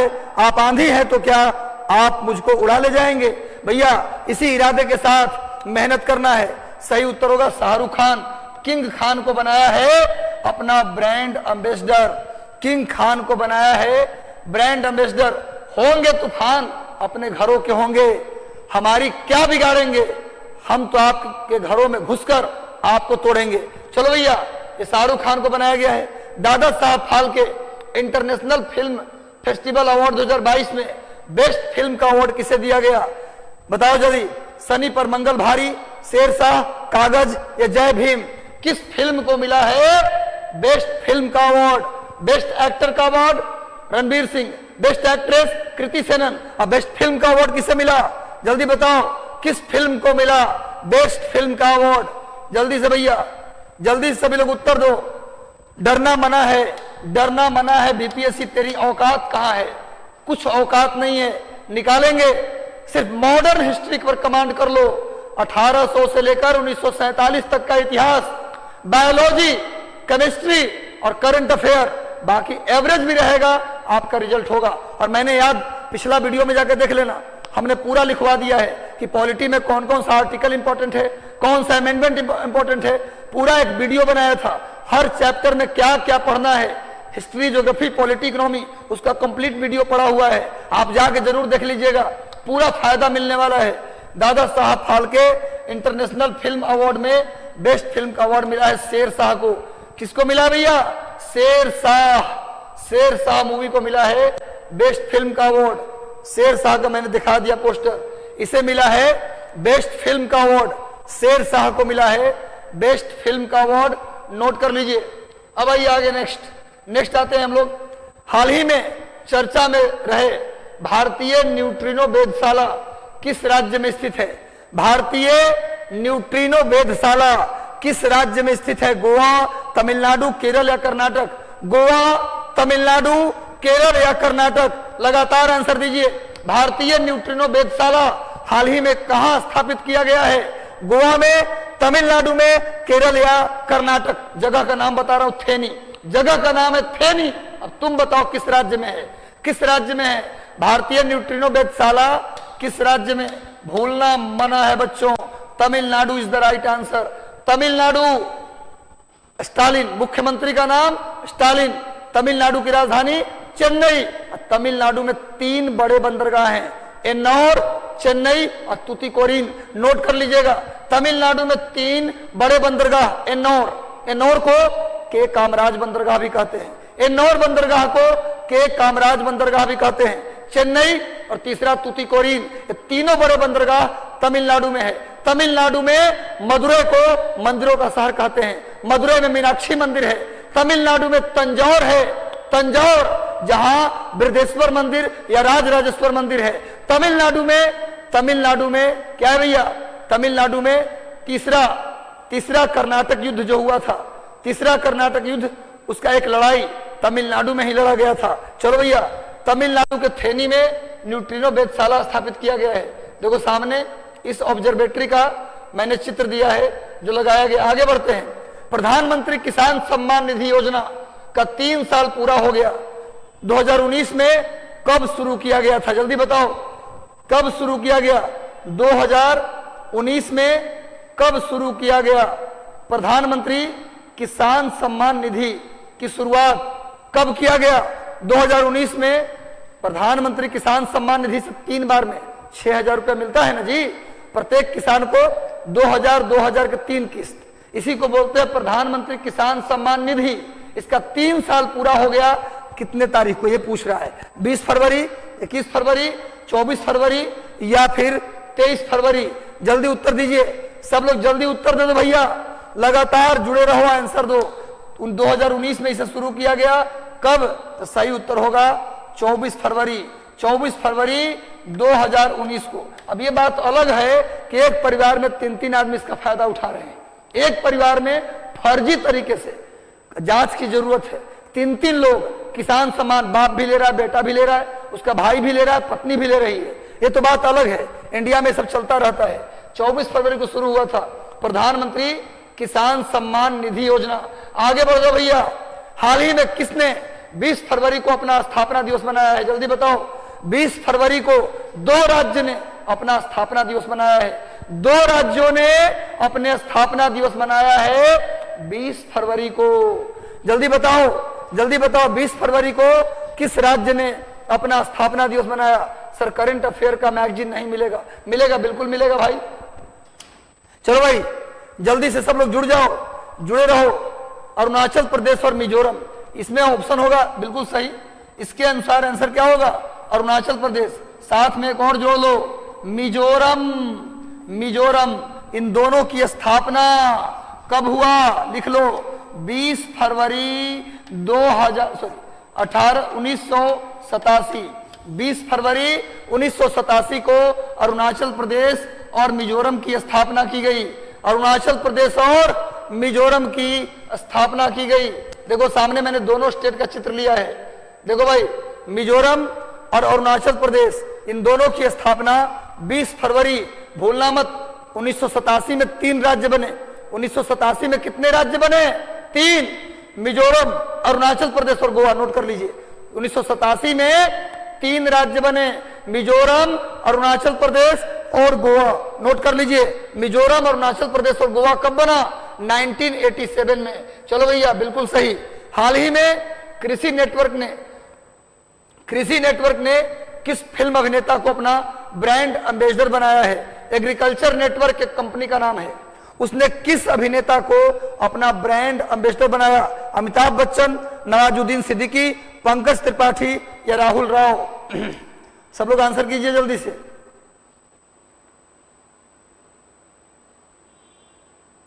सब लोग जल्दी से आंसर कीजिए।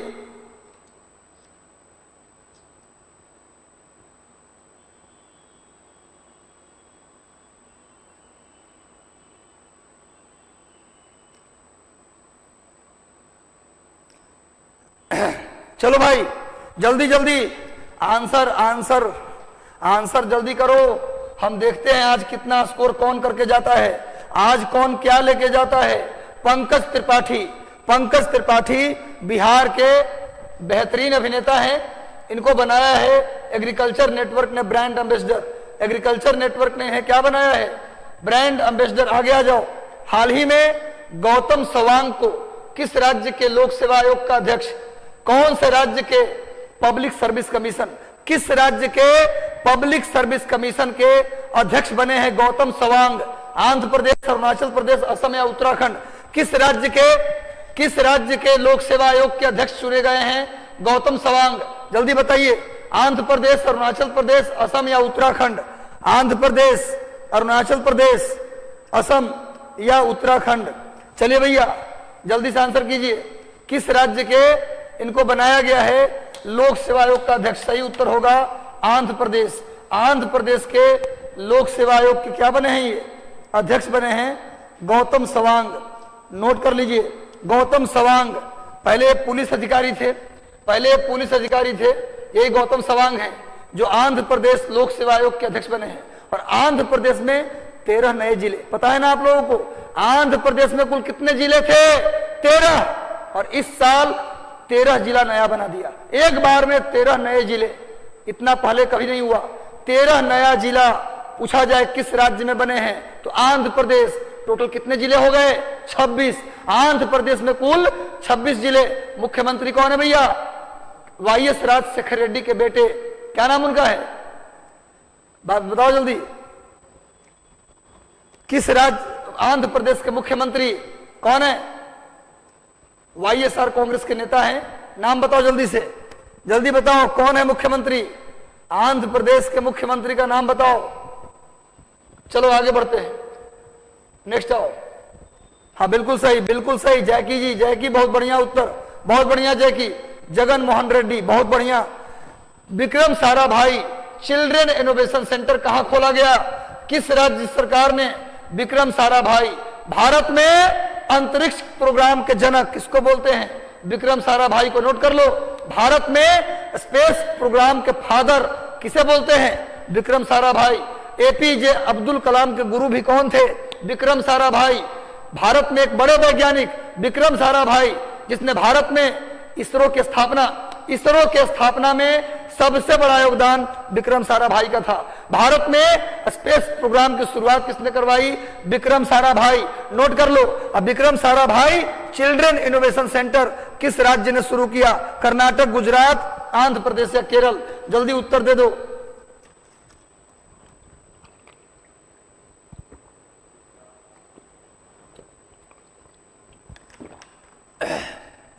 चलो जल्दी आंसर कीजिए भाई। किस राज्य ने Vikram Sarabhai children innovation centre स्थापित किया है? सही उत्तर होगा गुजरात। गुजरात की राज्य सरकार ने Vikram Sarabhai children innovation centre बनाया। और तुमसे पूछ रहा हूं सवाल, बता दो जल्दी से। आपसे सवाल है, Vikram Sarabhai rocket launching centre, rocket प्रक्षेपण केंद्र भारत में कहां है? विक्रम साराभाई रॉकेट प्रक्षेपण केंद्र कहां है भैया? रॉकेट प्रक्षेपण केंद्र। विक्रम साराभाई को क्या बोलते हैं? अंतरिक्ष कार्यक्रम का जनक, स्पेस प्रोग्राम के फादर विक्रम साराभाई। इनके ही प्रयास से इसरो की स्थापना हुई, इनके ही शिष्य थे एपीजे अब्दुल कलाम। चलो भैया बताओ, Vikram Sarabhai rocket launching centre Kerala में है। कहां है भैया? केरल, केरल के कहा, थुम्बा, नोट कर लीजिए, केरल के थुम्बा में, नोट कर लो, Vikram Sarabhai rocket launching centre कहा है भाई, थुम्बा, नोट कर लो। चलो से children, Vikram Sarabhai children innovation centre कहां बनाया गया है, गुजरात में। आगे आ जाओ, कोशिश करता हूं कि उससे संबंधित जितना जीके है सब आपको करा दूं। इसरो की स्थापना कब हुआ, 15 अगस्त 1969 को। इसरो का हेडक्वार्टर कहां है, तो बेंगलुरु में, नोट कर लीजिएगा। इंस्टीट्यूट ऑफ इकोनॉमिक ग्रोथ के नए निदेशक किसे नियुक्त किया गया, इंस्टीट्यूट ऑफ इकोनॉमिक ग्रोथ के डायरेक्टर किसे बनाया गया, जेबा फिरदौस, दीपक सांडिलिया, अवधेश कुमार, राधा कुमारी, जैकी कुमार, आरजू, जैकी, मिथिलेश कुमार जी, रिंकी कुमारी, दीपक सांडिलिया। सभी लोग जल्दी से आंसर कीजिए, जितने लोग जुड़े हैं सबको आंसर करना है। बताओ, इंस्टीट्यूट ऑफ इकोनॉमिक ग्रोथ के डायरेक्टर, निदेशक किसे बनाया गया, जल्दी से बता दो मेरे भाई, किसे बनाया गया, चेतन घाटे। चेतन घाटे, चेतन घाटे को इंस्टीट्यूट ऑफ इकोनॉमिक ग्रोथ का निदेशक बनाया गया। ये सामने चेतन घाटे साहब हैं, जिन्हें इंस्टीट्यूट ऑफ इकोनॉमिक ग्रोथ का क्या बनाया गया है भाई, निदेशक, डायरेक्टर। आगे आइए, केंद्र सरकार ने 4 अप्रैल 2022 को किसे भारत का अगला विदेश सचिव नियुक्त किया, 4 अप्रैल को, यानी 3-4 दिन पहले किस व्यक्ति को बनाया गया भारत का अगला विदेश सचिव। भारत का अगला विदेश सचिव किसे नियुक्त किया गया, विनय मोहन क्वात्रा, राजू गाबा, टीबी सोमनाथन या गार्गी कौल। सब लोग जल्दी बताओ भाई, किसे बनाया गया फॉरेन सेक्रेटरी, फॉरेन सेक्रेटरी किसे बनाया गया। सब लोगों का आंसर आना चाहिए मेरे भाई, आंसर सबका आना चाहिए। फॉरेन सेक्रेटरी किसे बनाया गया, सही उत्तर होगा विनय मोहन क्वात्रा, इन्हें बनाया गया भारत का नया फॉरेन सेक्रेटरी। अब भारत के विदेश मंत्री कौन है, भारत के विदेश मंत्री कौन है, एस जयशंकर। भारत के विदेश मंत्री एस जयशंकर पहले कभी विदेश सचिव हुआ करते थे और अब क्या है, विदेश मंत्री। अभी वर्तमान में विदेश सचिव विनय मोहन क्वात्रे हैं।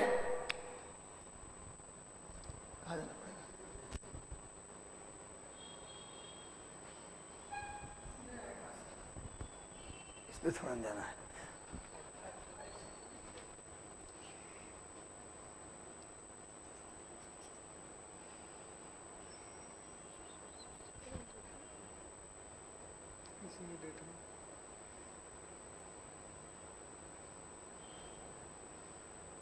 चलिए आगे, नेक्स्ट आइए, आगे आ जाओ भैया। यही भाई हैं विनय मोहन क्वात्रे, जिनको विदेश सचिव बनाया गया है। नेक्स्ट आ जाइए आगे, निम्न में से किस राज्य सरकार ने कौशल सुधार के लिए हाल ही में प्रोजेक्ट आहरण शुरू किया है, किस राज्य सरकार ने प्रोजेक्ट आहरण की शुरुआत की है, जल्दी बताओ किस राज्य सरकार ने। कुछ नहीं हुआ भाई, कुछ नहीं हुआ, थोड़ा सा ये स्लाइड चला गया तो कोई दिक्कत नहीं है, आप लगातार देखते रहिए, जाना नहीं है। 50वां प्रश्न पेशेंस का इम्तिहान है, मात्र 50 प्रश्न है भैया, ध्यान से धैर्य से करते रहें, कहीं जाने की जरूरत नहीं। कौशल सुधार के लिए किस राज्य सरकार ने प्रोजेक्ट आहरण की शुरुआत की है, आंध्र प्रदेश, असम, अरुणाचल प्रदेश, जल्दी बताओ किस राज्य सरकार ने प्रोजेक्ट आहरण की शुरुआत की है, जल्दी बताओ, आंध्र प्रदेश, असम, अरुणाचल प्रदेश या उड़ीसा। तो सही उत्तर क्या होगा मेरे भाई, तो सही उत्तर क्या होगा, प्रोजेक्ट आहरण की शुरुआत किसने की है भाई, इसका सही उत्तर होगा असम। सही उत्तर क्या होगा, असम। असम की सरकार ने प्रोजेक्ट आहरण की शुरुआत कौशल विकास के लिए असम ने किया है। असम के मुख्यमंत्री हेमंत बिश्व शर्मा। असम में माजुली द्वीप है, असम में माजुली द्वीप है जो दुनिया के सबसे बड़ी नदी द्वीप है, दुनिया के सबसे बड़ी रिवर आइलैंड माजुली। अभी परसों परीक्षा हुआ है उत्तराखंड पीसीएस का, सुन लो, उसमें क्वेश्चन आया है दुनिया की दूसरी सबसे बड़ी द्वीप, नदी द्वीप नहीं पूछा है, दुनिया के सबसे बड़ा द्वीप ग्रीनलैंड और दुनिया की दूसरी सबसे बड़ी द्वीप न्यू गिनी। दुनिया की सबसे बड़ा आइलैंड ग्रीनलैंड और दुनिया के दूसरा सबसे बड़ा आइलैंड, यही क्वेश्चन आया था, न्यू गिनी। और दुनिया के सबसे बड़ा नदी द्वीप तो माजुली, ये ब्रह्मपुत्र नदी में असम में है। और मैं बता दूं कि माजुली भारत का एकमात्र द्वीपीय जिला है, माजुली भारत का एकमात्र द्वीपीय जिला है। नेक्स्ट आ जाओ, यही असम का मैप है, देख सकते हैं आप। नेक्स्ट आइए आगे। रेटिंग एजेंसी मूडीज ने भारत के विकास के अनुमान को संशोधित करके कितना कर दिया है? Moody's, credit rating agency Moody's. हाँ, हनीमून लेक है टिटिका का, बिल्कुल सही। हनीमून लेक याद आ रहा है भैया? अभी नहीं, नौकरी के बाद टिटिका का। नेक्स्ट आ जाओ, भारत के विकास दर का अनुमान मूडीज ने CY 2022 कितना लगाया है भाई? सही उत्तर क्या होगा? 9.5। 9.5 मूडीज ने 9.5 लगाया है अनुमान।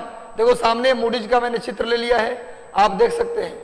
आगे आ जाओ, हाल ही में कहां की कंपनी बोइंग ने, किस देश की कंपनी है बोइंग? पहली बात तो ये, बोइंग ने भारत को 12वां P-81 समुद्री गश्ती विमान दिया है।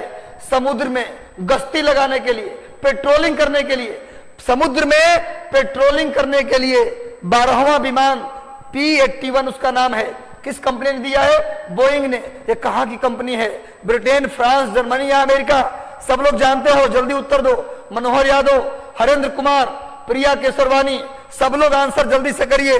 किस देश की बोइंग कंपनी? अमेरिका की बोइंग कंपनी। अमेरिका की बोइंग कंपनी ने भारत को 12वां, इससे पहले 11 दे चुका है, P-81। पूछा जाएगा डायरेक्ट कि P-81 क्या है, तो समुद्री गश्ती विमान है।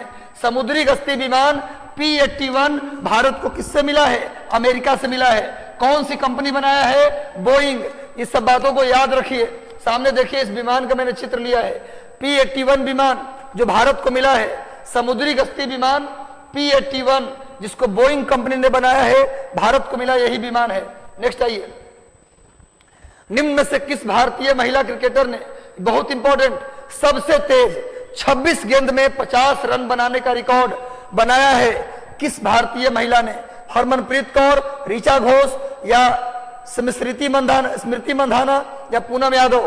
किस महिला खिलाड़ी ने, भारत की किस महिला खिलाड़ी ने 26 गेंद में, इससे तेज कोई नहीं बनाया है, 26 गेंद में 50 रन बनाने का रिकॉर्ड बना दिया? हरमनप्रीत कौर, ऋचा घोष और स्मृति मंधाना या पूनम यादव? सही उत्तर होगा युवा खिलाड़ी, सबसे युवा भारत के क्रिकेटर में सबसे युवा ऋचा घोष ने 26 गेंद में 50 रन, इससे तेज अर्धशतक इंडिया में कोई नहीं लगाया है। ऋचा घोष, उम्र महज 17 या 18 साल है और इस उम्र में इन्होंने 26 गेंद में 50 रन बना दिया। अनुभव नहीं था फिर भी टॉप कर गई। सामने देखिए ऋचा घोष का चित्र है, इन्होंने लगाया है 26 गेंद में 50 रन।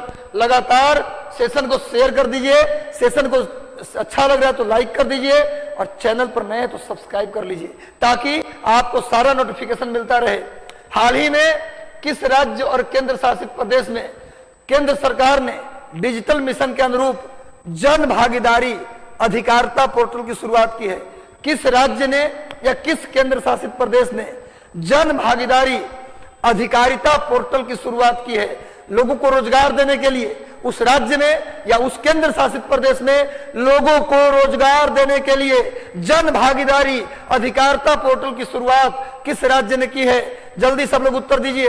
बिल्कुल सही उत्तर, सभी लोगों का आंसर 100% सही है। सही उत्तर होगा जम्मू कश्मीर। मनोज सिन्हा ने इसे लॉन्च किया है। जम्मू कश्मीर के उपराज्यपाल मनोज सिन्हा ने इसे लॉन्च किया है। लेवेंडर की खेती किसने शुरू की? जम्मू कश्मीर ने। जन अधिकारिता भागीदारी पोर्टल की शुरुआत किसने की? जम्मू कश्मीर ने। नोट कर लीजिए, जम्मू कश्मीर की तरक्की हो रहा है। सामने मनोज सिन्हा जो जम्मू कश्मीर के उपराज्यपाल हैं, इनका चित्र मैंने दिया, और जम्मू कश्मीर के पहले उपराज्यपाल गिरीश चंद्र मुर्मू। याद रखना, यह परीक्षा में आ चुका। आगे बढ़ते हैं भाई। भारत और किस देश ने हाल ही में नीली अर्थव्यवस्था, ब्लू इकोनॉमी और महासागर शासन पर एक रोडमैप तैयार किया है? जल्दी बताओ, किस देश के साथ भारत ने किस देश के साथ ब्लू इकोनॉमी और ओशियन रूल पर एक सहमति बनाया है? जल्दी बताओ। अमेरिका, इंग्लैंड, फ्रांस या न्यूजीलैंड? अमेरिका, इंग्लैंड, फ्रांस या न्यूजीलैंड? किसके साथ ब्लू इकोनॉमी को लेकर समझौता हुआ? सही उत्तर होगा फ्रांस। फ्रांस के साथ ब्लू इकोनॉमी को लेकर क्या हुआ है, समझौता हुआ है। फ्रांस के साथ ब्लू इकोनॉमी को लेकर क्या हुआ है, समझौता। और फ्रांस के सहयोग से ही, फ्रांस और भारत के सहयोग से ही क्या बनाया गया, अंतरराष्ट्रीय सौर गठबंधन, इंटरनेशनल सोलर अलायंस की शुरुआत भारत के प्रधानमंत्री नरेंद्र मोदी और फ्रांस के तत्कालीन राष्ट्रपति इमैनुअल मैक्रोन, इन दोनों ने मिलकर अंतरराष्ट्रीय सोलर, इंटरनेशनल सोलर अलायंस, अंतरराष्ट्रीय सौर गठबंधन की शुरुआत की। वर्तमान में उसमें 103 मेंबर हो चुके हैं। इंटरनेशनल सोलर अलायंस में कितने मेंबर हो गए, 103। और उसका सचिवालय कहाँ है, गुड़गांव में। फ्रांस के सहयोग से ही शुरू किया गया था इंटरनेशनल सोलर अलायंस। अब उसमें 103 मेंबर हैं, सचिवालय गुड़गांव में, और फ्रांस के सहयोग से नीली अर्थव्यवस्था पर काम हो रहा है। और एक और जीके याद कर लो, जब भारत में एटॉमिक डील हुआ 2008 में, इंडिया ने एटॉमिक डील किया, तो एटॉमिक डील करने वाला पहला देश था फ्रांस। नोट कर लीजिए, भारत के साथ एटॉमिक डील करने वाला दुनिया का पहला देश कौन था, फ्रांस। 2008 में फ्रांस की राजधानी पेरिस, सीन नदी के किनारे पेरिस में एफिल टावर है, जिसकी हाइट हाल ही में बढ़ा दिया गया है। सारी जानकारी मिलेगी इस चैनल से, कहीं कुछ नहीं जाना। फ्रांस के साथ हमने ब्लू इकोनॉमी पर काम किया है। आगे बढ़ते हैं। निम्न में से कौन सा शहर प्रसंस्कृत स्टील स्लैग से सड़क बनाने वाला पहला भारतीय शहर बन गया। स्लैग माने समझते हो, अरे जो लोहा बनता है जहां ना, उससे जो कचरा निकलता है ना, उसी को स्लैग कहते हैं। लोहा जो बनता है ब्लास्ट फर्नेस में, लोहा किस भट्टी में बनता है, याद करो, नोट कर लो, लोहा कौन सी भट्टी में गलता है, शुद्ध होता है, ब्लास्ट फर्नेस। नोट कर लीजिए, बात्या भट्टी, उसमें से जो एक्स्ट्रा मटेरियल निकलता है उसी को स्लैग कहते हैं। और उस स्लैग से सड़क बनाने वाला भारत का पहला शहर कौन बन गया, अहमदाबाद, गांधीनगर, राजकोट या सूरत। सब लोग जल्दी से बताओ, स्लैग से लोहा के बनने के दौरान जो कचरा निकलता है, उस कचरा से सड़क बनाने वाला पहला शहर कौन बन गया भारत का। तो सही उत्तर क्या होगा मेरे भाई, सही उत्तर होगा सूरत। सूरत, और सूरत के बारे में आप जानते हैं, पहला बुलेट ट्रेन का पहला स्टेशन बनाने वाला शहर, बुलेट ट्रेन का पहला स्टेशन बनाने वाला शहर सूरत। डायमंड कटिंग के लिए फेमस सूरत, सिल्क साड़ी के लिए फेमस सूरत। सूरत ताप्ती नदी के किनारे है, सूरत ताप्ती नदी के किनारे है, और सूरत में स्लैग से बनने वाला सड़क सूरत, और बुलेट ट्रेन का स्टेशन पहला सूरत में। ये सब बातें याद रखो, भूलना मना है मेरे भाई। सामने देखिए, उस सड़क मैंने चित्र लिया है, India's first steel slag road कहां बना है भैया, सूरत में। India's first steel slag road कहां बना है भाई, तो सूरत में बना है, देख लीजिए। आगे बढ़ते हैं हम लोग, नेक्स्ट आइए।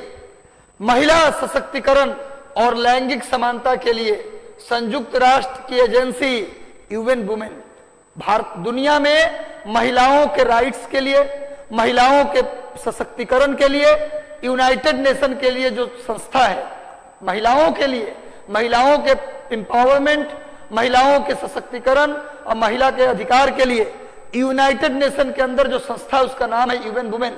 यूएन वुमेन, तो यूएन वुमेन जो है उसको किस देश ने कितना दिया भैया, 5 लाख अमेरिकी डॉलर। 5 लाख अमेरिकी डॉलर किसको दिया है, यूएन वुमेन को। किस देश ने दिया है, क्वेश्चन पूछ रहा है। नेपाल, भारत, चारों में, नेपाल, भारत, रूस, 3 ही है, रूस तो एक बार रिपीट हो गया है। नेपाल, भारत और रूस में से किसने दिया है यूएन वुमेन को 5 लाख अमेरिकी डॉलर। कुछ लोग नेपाल लगा रहे हैं, नेपाल की इतनी औकात है, नेपाल को इतनी औकात है, को दे देगा, कम से कम अंदाजा लगाइए। तो रूस तो अभी चक्कर में पड़ा हुआ है, तो कैसे देगा, रूस को खुदे भी चक्कर में है, कौन देगा, इंडिया। यही सब बताता हूं कि आप लोगों को कैसे क्वेश्चन का पकड़ना है। इतना पैसा कहां से नेपाल लाएगा, उसका बजट तो हम बनवाते हैं, उसकी योजना तो चीन और भारत के पैसों से चलता है, तो इंडिया देगा। यूएन वुमेन को कितना, 5 लाख अमेरिकी डॉलर महिलाओं के कल्याण के लिए। देखो भैया, ये यूएन वुमेन का मैंने चित्र दिया है। वुमेन वुमेन 2010 में बना, कब बना, इसकी स्थापना यूएन वुमेन को कब हुआ था, 2010 में। नोट कर लीजिए, आगे बढ़ते हैं भैया। निम्न में से किस राज्य का चंबा जिला हाल ही में हर घर जल वाला जिला बन गया? भारत का चंबा जिला 100वां जिला बन गया जिसके प्रत्येक घर में नल का जल मौजूद है। ये कहां का जिला है चंबा? उत्तराखंड, हिमाचल प्रदेश, सिक्किम या पश्चिम बंगाल? किस राज्य के चंबा 100वां जिला बन गया, प्रत्येक घर में नल के जल को पहुंचाने वाला? तो चंबा नोट कर लीजिए भैया, चंबा हिमाचल प्रदेश। चंबा कहां है भैया? हिमाचल प्रदेश में। नोट कर लीजिए, चंबा में एक जगह है खजियार। चंबा में एक जगह है खजियार। खजियार इसे बोलते हैं mini Switzerland. Mini Switzerland. Switzerland Bharat का मिनी स्विट्जरलैंड किसको बोलते हैं? चंबा के खजियार को। चंबा के खजियार को भारत का मिनी स्विट्जरलैंड कहते हैं। 100वां जिला बन गया चंबा हिमाचल प्रदेश का, जो प्रत्येक व्यक्ति को नल का जल पहुंचा दिया है। आगे आ जाओ, यही हिमाचल प्रदेश का चंबा है जिसे भारत का स्विट्जरलैंड भी कहते हैं। बिल्कुल सही उत्तर। आगे आ जाओ मेरे शेरों, मेरे सवा शेरों और सेनापतियों। लगातार युद्ध में खंजर खाना है तो सीने पर खाना है, लड़ाई जीत के आना है, लौट कर नहीं आना। चलो भैया, भारत देश के बाहर अपना पहला आईआईटी किस देश में स्थापित हुआ है? भारत के बाहर पहला आईआईटी, इंडिया में आईआईटी था ना, आईआईटी दिल्ली, आईआईटी मुंबई, वैसे ही एक देश ने अपने यहां आईआईटी का ब्रांच खोला है। कौन से कंट्री ने आईआईटी का ब्रांच खोला है? जल्दी बता दो, आईआईटी का ब्रांच खोलने वाला, जल्दी जल्दी आंसर करो। सबका उत्तर सही आ रहा है, सबने सही उत्तर दिया है। बहुत बहुत शुभकामना, शाबाशी के आप पात्र हैं भैया। यूएई। यूएई नोट कर लीजिए, राजधानी अबू धाबी। अबू धाबी, यहीं पर है दुबई, जहां फ्यूचर म्यूजियम, भविष्य का म्यूजियम, दुबई में क्या बनाया गया है? भविष्य का म्यूजियम। और संजय दत्त को गोल्डन वीजा भी कौन दिया है? यूएई। संजय दत्त को गोल्डन वीजा, यूएई, राजधानी अबू धाबी। और दुबई में फ्यूचर म्यूजियम बनाया गया है हाल ही में। दुबई में क्या बनाया गया? Future museum. भूलना मना भैया, आईआईटी खोला गया है दुबई में। देखो सामने मैंने पिक भी ले लिया है। नेक्स्ट आइए, आगे बढ़ते हैं। रेलवे सुरक्षा बल द्वारा किस अभियान के तहत कालाबाजारी को रोकने के लिए, कालाबाजारी को रोकने के लिए रेलवे ने किस ऑपरेशन की शुरुआत की है? हाल ही में रेलवे ने कालाबाजारी को रोकने के लिए शुरू किया है कौन सा ऑपरेशन? ऑपरेशन उपलब्ध, ऑपरेशन ताकत, ऑपरेशन नजर या ऑपरेशन हमसफर? बताओ, कालाबाजारी को रोकने के लिए आरपीएफ ने, रेलवे सुरक्षा बल, आरपीएफ, रेलवे प्रोटेक्शन फोर्स ने कौन सा ऑपरेशन चलाया है? कालाबाजारी जो रेलवे में होता है, टिकट की कालाबाजारी, रेलवे में होता है पानी और खाने की कालाबाजारी, इसको रोकने के लिए ऑपरेशन उपलब्ध चलाया है। नोट कर लीजिए, ऑपरेशन उपलब्ध। एक और ऑपरेशन लिखो, एक और ऑपरेशन लिखो, ऑपरेशन आहट। ऑपरेशन आहट ये चलाया गया किसके लिए? ये चलाया गया मानव तस्करी, जो ट्रेन के माध्यम से झारखंड, उड़ीसा, बिहार और साउथ इंडिया से, गरीब राज्यों से यहां से